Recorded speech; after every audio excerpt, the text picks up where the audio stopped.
Philip. And I'm Laura. And we represent a group of proud Puerto Rican Americans that live in the island of Puerto Rico. We are young professionals fighting to accomplish the greatest gift of all, full democracy for Puerto Rico. The United States has exercised sovereignty over Puerto Rico since 1898, when Spain ceded the island to the United States following the Spanish-American War. In 1917, the United States Congress extended U.S. citizenship to residents of Puerto Rico, established a Bill of Rights for the territory, provided for a popularly elected Senate, and authorized the election of a resident commissioner from Puerto Rico to the United States Congress.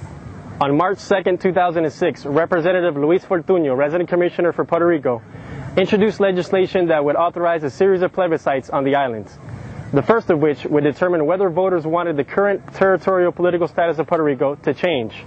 If the majority approved the change, the second plebiscite would determine whether independence or statehood would be preferred. As Senator Trent Lott said on February 4, 2005, in his column, The Course of Freedom, in regards to Iraq, Iraq is too splintered to succeed. There are too many ethnic or religious differences for democracy to really take root there. Well, that's what some folks thought of almost exactly 190 years ago, when English naval and marine forces, many of them seasoned veterans who had fought Napoleon, sailed up the Mississippi Sound and headed for what they considered a contemptible little backwater town called New Orleans. No one expected a few American troops, commanded by a gruff Tennessean named Andrew Jackson, and a few hundred ragtag volunteers of Native Americans, African Americans, Creoles, and Mississippi farmers to join ranks, much less root the king's formidable invader. But they did. Why? Because people yearn to live free, and once people are free, they'll come together, defy all odds, and repeal any threat to freedom. From our own experience, Americans know that the path to freedom, though very hard, is always the right course.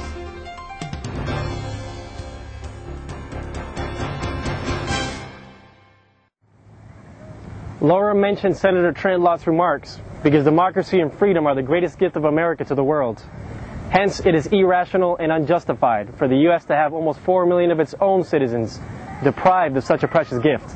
In the next 15 minutes, we will demonstrate to all of you why now is the time to fulfill the promise of America to Puerto Rico. We are talking to Resident Commissioner Luis Fortuño, representative for Puerto Rico. Could you talk to us about the Puerto Rico Democracy Act and what Puerto Ricans expect from it and from Congress? Certainly. President Clinton issued a executive order before he left office, creating a task force to analyze the status of Puerto Rico. After that, President George W. Bush issued another executive order along the same lines and created a task force that actually issued a report on December 22, 2005. As a result of that, the recommendations from that task force report, we have created this bill that has over 100 co-sponsors so far that implements or would implement the recommendations made by the task force regarding the final determination of the Puerto Rico status. Number one, it will have a vote deciding whether we want to remain as a territory, which is what we are today, or we're going to move on to a permanent non-territorial status. That provides an opportunity, first of all, to the voters, for the voters to decide directly what is it that they prefer as a status option. Secondly, it grants those that support the present territorial status an opportunity to remain as we are.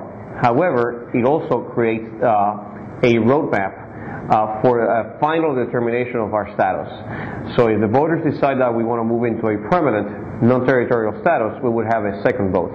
And that vote will be between statehood on the one hand and the granting of full sovereignty to the people of Puerto Rico on the other hand. And the granting of full sovereignty is decided or is defined, as either independence or some sort of level of independence with an association with the United States. And the final results of that second plebiscite, they will be sent back to the White House Task Force, and they will make recommendations to Congress for a new process to then finalize this status situation. Why do you believe that now is the right time for Congress to take a stand on this issue? Well, first of all, Puerto Rico is the longest ever territory under the U.S. flag. Oklahoma was a territory for 104 years. Puerto Rico has been a territory for over 108 years. The founding fathers never intended for territorial status to be a permanent solution. Actually, it was very clear that they granted Congress the full sovereignty over territories, so they would prepare the territories for a final, permanent, non-territorial status. And in that sense, certainly the time has come. Secondly, the Puerto Ricans, as U.S. citizens, have earned a right to this determination. Right now, in the global war against terrorism, 50 of my constituents have lost their lives, making the ultimate sacrifice in defense of our nation.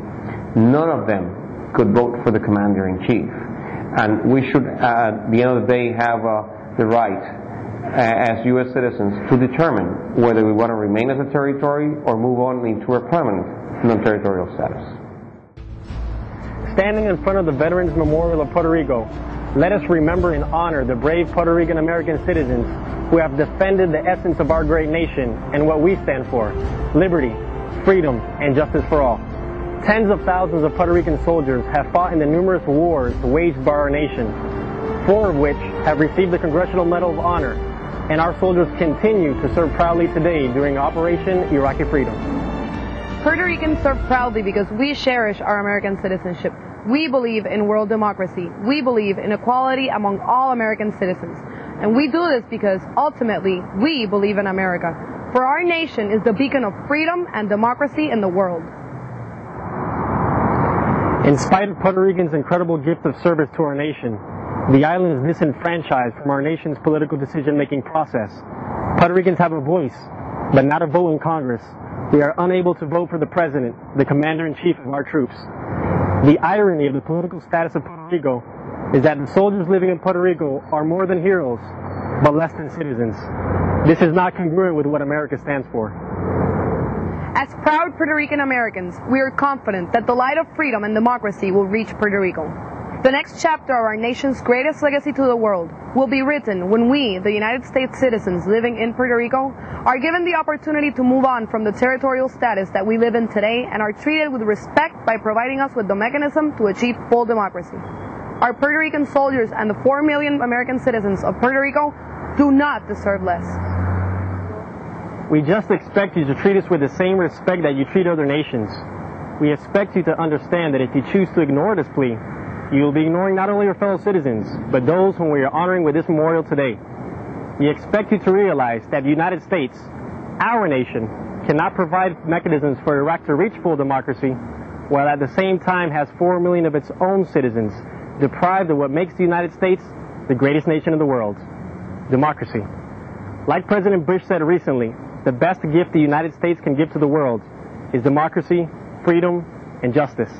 Hence, it is time for the United States to provide its own citizens, those millions living in Puerto Rico, with a mechanism to fully enjoy that gift.